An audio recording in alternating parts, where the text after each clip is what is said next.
Peace, family.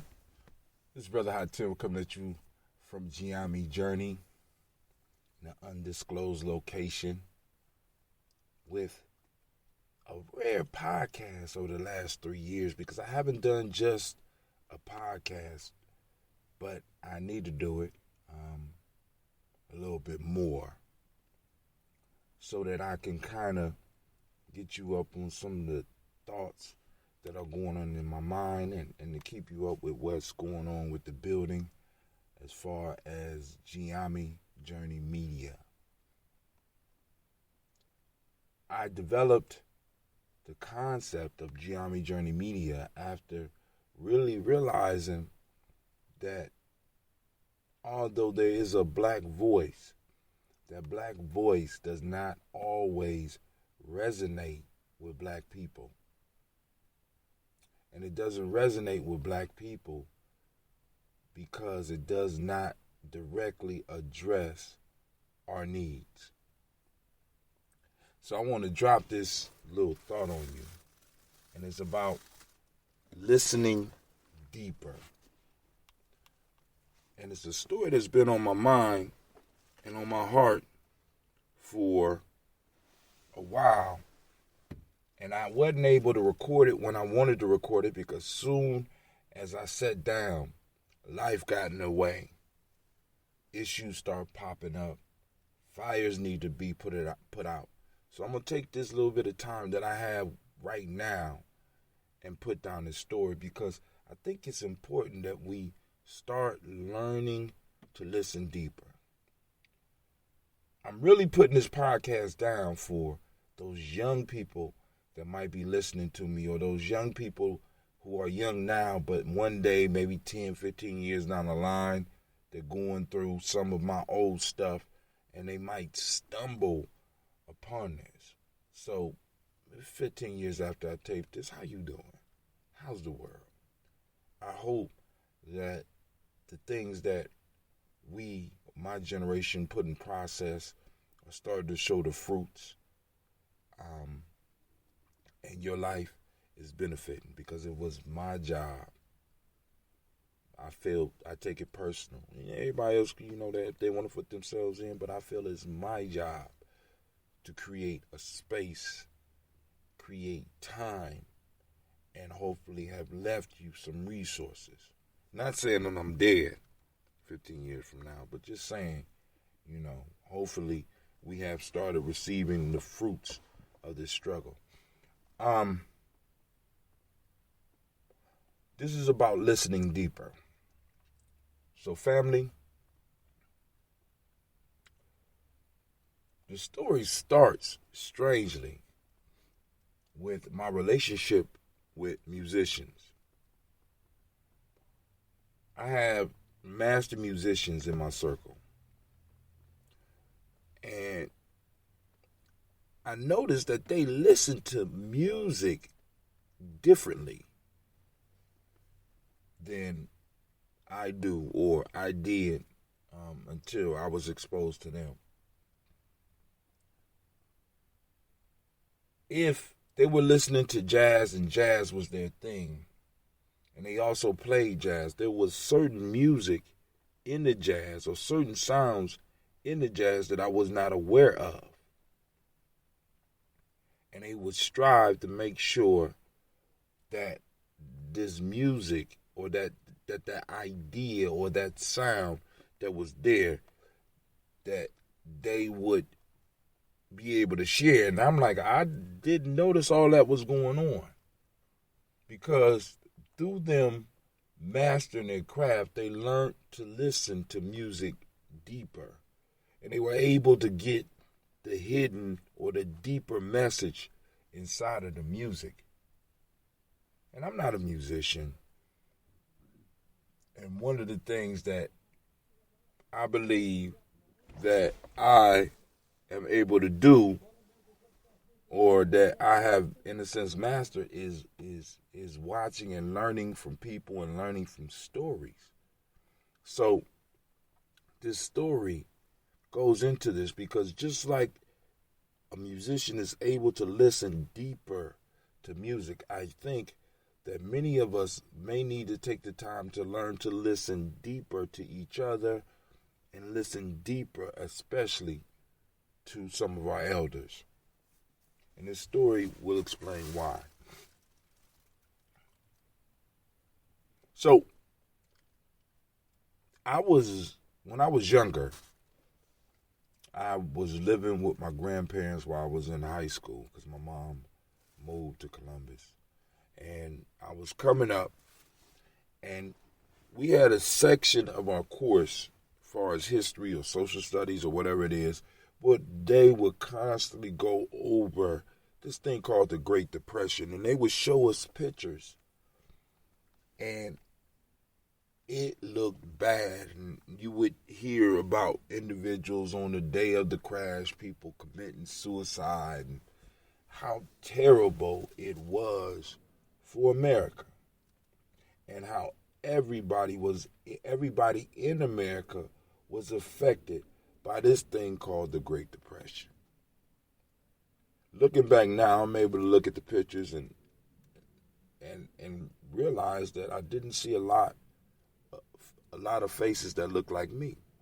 But at that time, I was oblivious to that. So one of the assignments was to talk to some older people in your life, in your family, that could talk to you about what was going on during that time. So I, kind of did the math, and I looked and I saw that my grandparents were alive during this time, during the Great Depression. And so I approached my grandmother. And my grandmother, my grandma was a rough lady, man. She was very direct, and she didn't mince words too much. I guess she felt she lived long enough, so she didn't have to do all that. So I said, well, then there's an opportunity. I said, Mima, what can you tell me about the Great Depression? And she got quiet, said, Great Depression? What do you mean? I mean, like, it was a time, and I can't remember the dates right now, between this time and that time, and according to what is being taught to me in school, it was a bad time for everybody. She said, She said, well, I didn't notice it. So I'm like, wait, hold on. Because, being young, I thought that my grandparents were rich. So I said, well, maybe we was doing well. And then the other thought hit me that my grandmother didn't really like to talk a lot about her life, in a sense, with us. And I thought she was just being curt, just trying to blow me off. But I didn't listen deeper. Because as I matured and got older, and I started thinking back to her answer, which was she didn't notice it. She told me everything that I needed to know about the Great Depression and a whole bunch of other stuff as far as it came to black life. She didn't notice the Great Depression because it was already bad for her. So a Great Depression is not a Great Depression if you're already depressed or oppressed. But I didn't hear that then. I just heard at that time what I was being educated to believe was an older person that didn't know what they was talking about or didn't even know about great world events.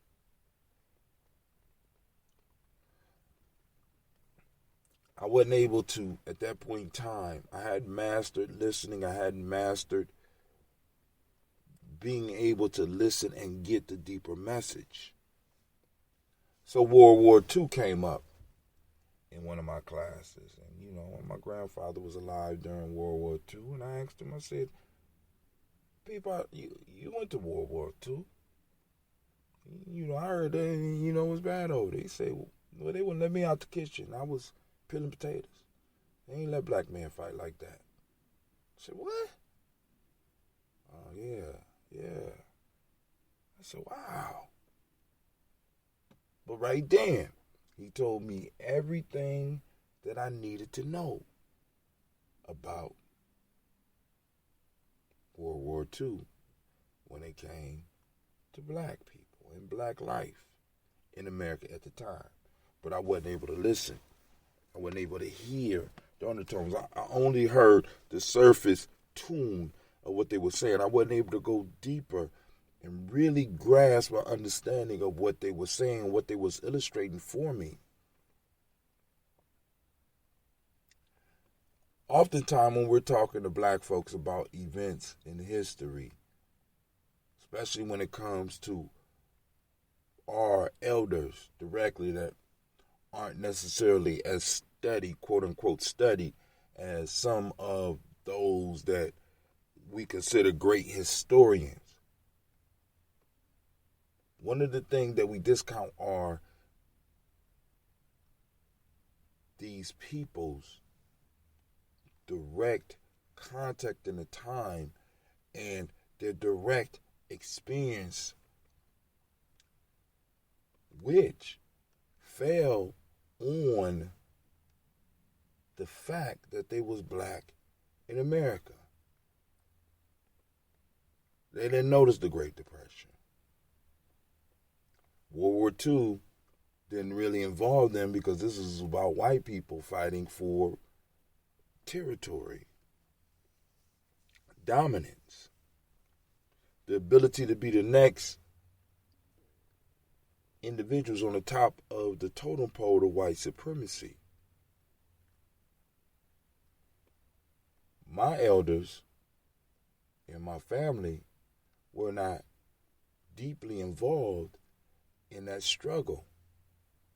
They were involved in a whole nother struggle called survival and eking out a sustainable living for themselves and their families. So family, take time to listen. Catch the undertones of what some of the things that our elders are trying to give us, because within those undertones are jewels of wisdom that you can use to move yourself to the next level. Historically, my grandmother gave me a master class. Historically, my grandfather gave me a master class that if I was able to listen then and really start doing the research into what they were saying, because you at this point in time, how bad could it have been in your life for you not to notice this event that supposedly messed up the world? How bad could it have been that you really didn't recognize the place you were in history? As far as like a World War II. Both my grandparents were alive during that. What was going on? That they were excluded. And it made it, and because I couldn't hear them, I wasn't truly able to formulate the proper identity to deal with what was coming my way as I became older and I was unleashed in the world, not knowing. So family, take some time and learn to listen deeper so that you get the undertones, so that you can hear the music that all these novices out here, all of these novice people are listening to life. You can listen and hear something much deeper. Yo, this is Brother Hatim. I want to thank you for your time. Hopefully you got something out of it. Leave me a comment or something. Of course, I'm going to turn this into a video. I just have to kind of figure out how how I'm going to illustrate it. But family, I want to thank you for your time, your patience, and remember, you are now listening to, or you are now standing in the congregation of the mighty, the home of the stubborn minority, the place where your hustle builds muscle. This is Gye-Nyame Journey Media. Anime ain't here right now. You know, of course, you know, this is Gye-Nyame Journey, and this is Thoughts from Hot Tim. It's brought to you by it's coming from the heart of a Simba production, where we strive to blow up your old paradigms.